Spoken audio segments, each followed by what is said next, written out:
بات کے اوپر آپ کی اور پیپلز پارٹی کی کشیدگی جو ہے وہ بڑھتی جا رہی ہے۔ اب حافظ نعیم صاحب نے کہا ہے کہ وہ مرتضی وہاب صاحب کے خلاف عدم اعتماد کی تحریک لائیں گے۔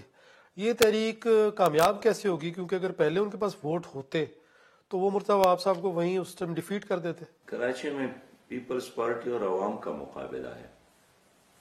عوام نہیں چاہتے ہیں ان کو اور وہ بزور مسلط ہو گئے ہیں، اور اس لیے لوگ اس کو قبضہ میئر کہتے ہیں، اور وہ صابن پر کڑے ہیں۔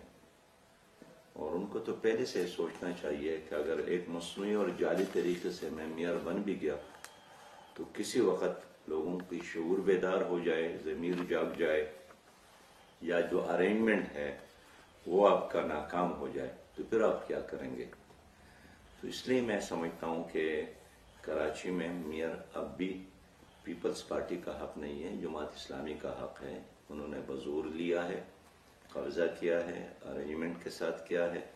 اس لیے انشاءاللہ تعالی کراچی میں میئر جماعت اسلامی کا آئے گا۔